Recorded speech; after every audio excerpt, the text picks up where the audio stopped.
Une notion importante qu'on a vue la dernière fois à propos des textures était la notion de mapping, c'est-à-dire comment traduire les coordonnées 3D de nos vertex dans l'espace de la scène en coordonnées dans l'espace de la texture.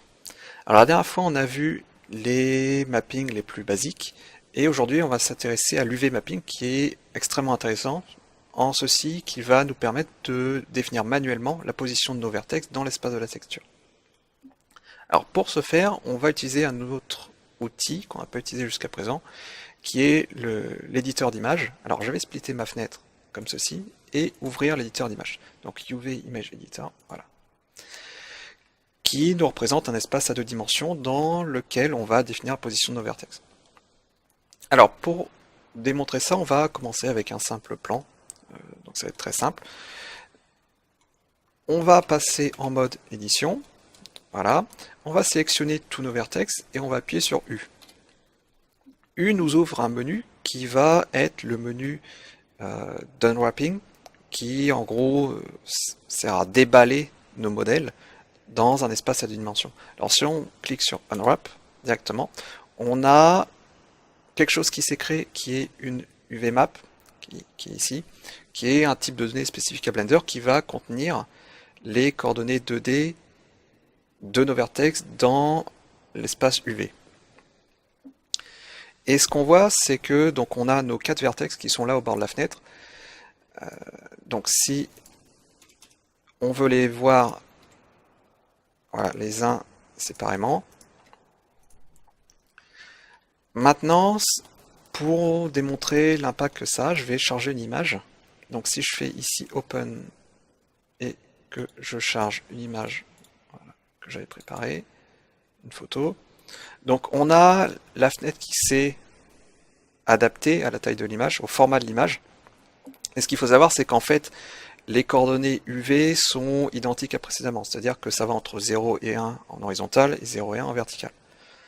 Maintenant, pour voir l'impact que ça a dans la scène, si ici on passe en mode texture, on voit qu'on a l'image qu'on a à gauche qui s'est affichée sur notre plan, avec un mapping qui est défini par les coordonnées de nos vertex dans la carte UV. Alors du coup, si je bouge un vertex dans la coordonnée dans le système de coordonnées UV, on voit qu'en fait ça a un impact directement sur la projection de la texture sur mon plan.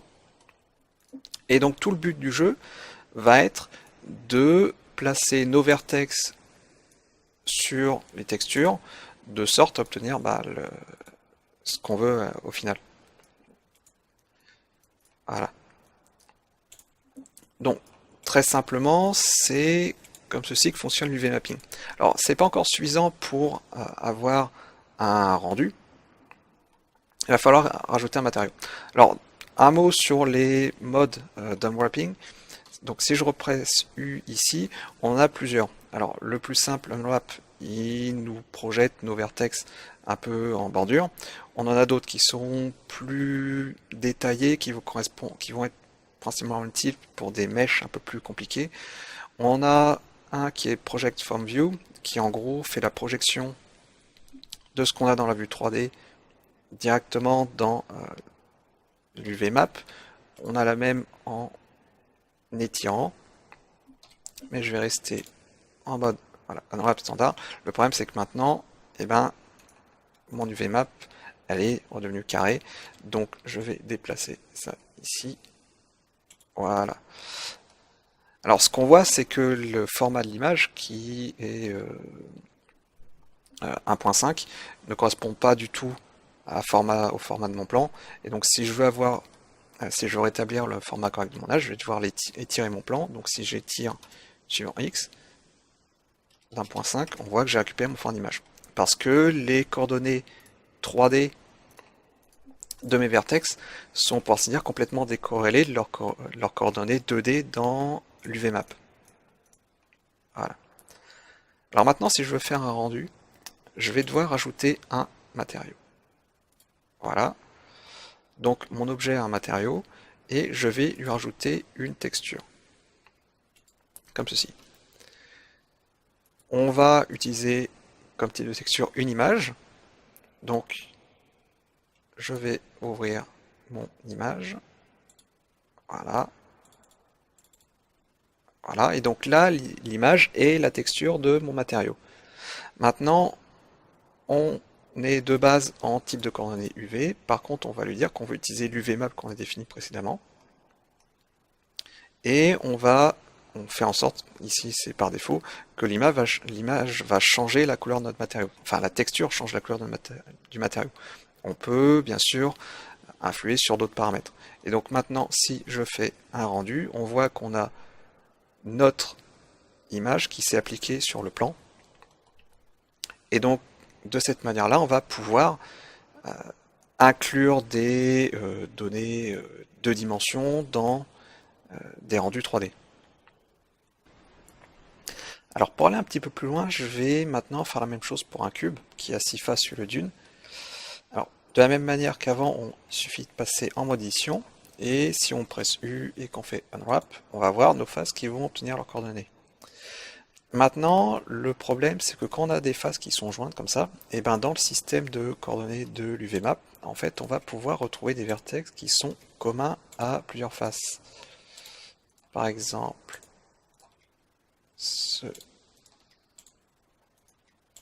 voilà, celui-là, ce vertex-là est commun à deux faces. Donc ça va être un peu gênant.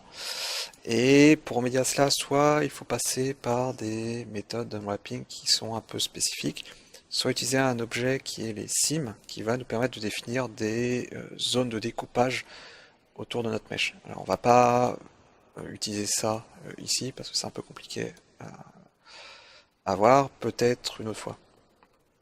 Sinon, l'autre méthode, c'est de reprendre chacune de faces, de faire un unwrap, voilà, et là, elles vont être séparées les unes des autres.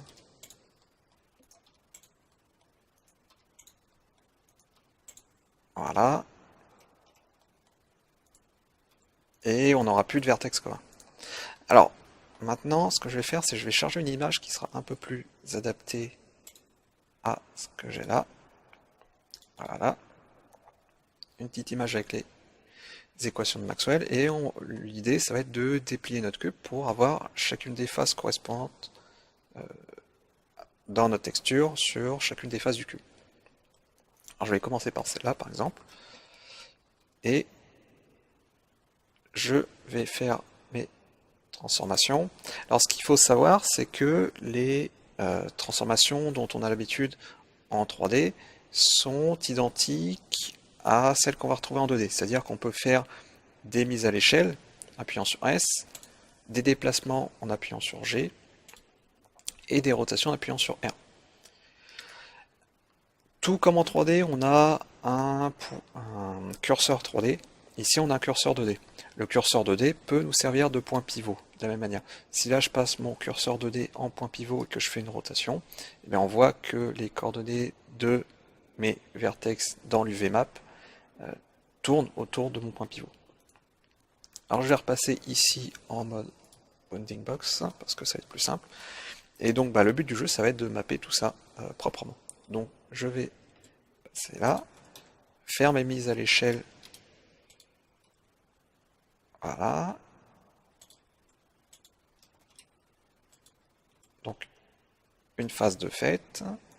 Celle-là, je vais prendre celle qui est dessus, ici. Voilà. Voilà. Là, ça va être la phase verte.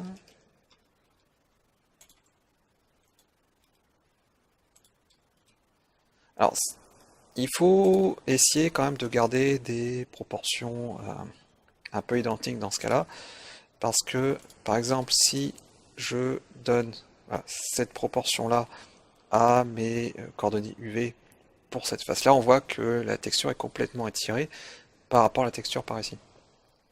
Donc, ça peut être assez compliqué au final de bien déplier nos mèches, mais enfin, c'est surtout compliqué pour les mèches qui ont une forme très spécifique. Ici, tout ce qui va être cubique ou en forme de parallélépipède, en général, ça ne devrait pas poser trop de problèmes.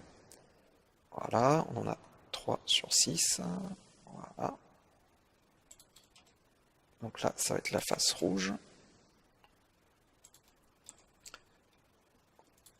Voilà, alors on voit qu'elle est à l'envers par rapport aux autres. Donc j'ai juste à faire une rotation de la face de 90 degrés, de 180 degrés même. Voilà, pour la remettre à l'endroit. Maintenant, cette face ici, je vais la prendre. Donc là, ça va être la partie bleue. On revient de l'autre côté. Voilà.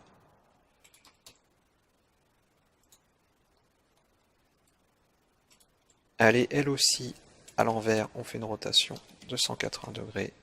Elle se retrouve à l'endroit. Voilà. Et la dernière qu'on ne voit pas parce que, alors comme je suis en mode texture ici, en mode shading texture, en fait il faut des lampes pour éclairer chacune des faces, sinon on ne voit pas ce qui se passe en dessous.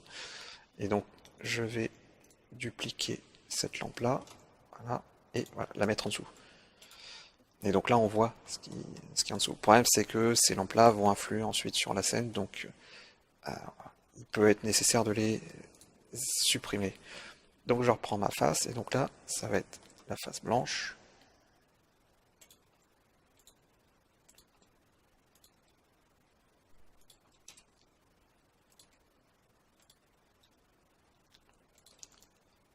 Voilà.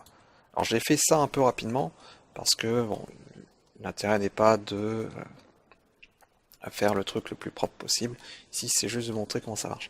Alors un truc qu'il faut savoir quand même, c'est que nos textures ont des pixels en fait. Là on voit, si je zoome un maximum sur les pixels, on les voit, on voit apparaître en fait la jonction entre deux parties de ce que j'ai dessiné. Et donc si j'essaie au maximum de coller mon UVMap, voilà comme ceci, entre deux pixels, et ben on va voir l'impact.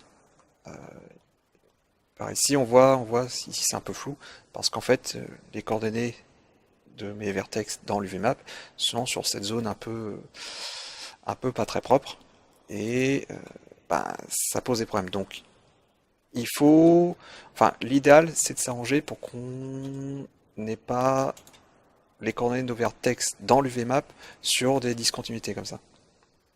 Voilà. Comme là c'est continu, on va dire, sur tout le pourtour, il n'y a pas de souci. Et donc voilà. Et donc on a notre cube qui est mappé tout simplement.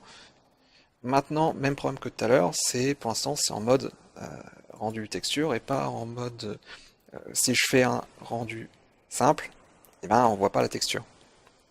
Donc je vais à nouveau créer un matériau, je vais lui rajouter une texture. Donc là, comme j'ai déjà chargé l'image, en fait, je peux simplement la prendre ici, au lieu de refaire open. Donc c'est pas la bonne. Voilà, Maxwell, je passe, donc on est en coordonnées UV, je vais lui donner la bonne UVMap, et voilà, si je fais un rendu, on a le rendu de notre matériau qui s'affiche. Alors un truc qu'il faut savoir, c'est que ce qu'on change ici, c'est uniquement la couleur. Ce qu'on avait vu la dernière fois, c'est qu'on changeait les propriétés des matériaux eux-mêmes. Donc le shading qu'on a ici dépend de notre matériau, toujours. Par exemple, là on voit que c'est tout blanc, ça vient du fait que j'ai du spéculaire. Si je veux le retirer, alors je vais passer en mode rendu instantané. Voilà. Donc là on voit notre spéculaire. Si je le retire, il disparaît. La texture ne remplace pas du tout le matériau. Elle influe sur les propriétés du matériau. Et donc bon, je peux aussi changer les modes de shading. Alors avec celui-là on va rien voir. Voilà. Enfin voilà, c'est de cette manière que je colle par exemple des textures sur des coupes de guides d'onde, ou que je colle des cartes de champ dans des vues 3D. Je ferai probablement un exemple, un cas réel à la prochaine fois.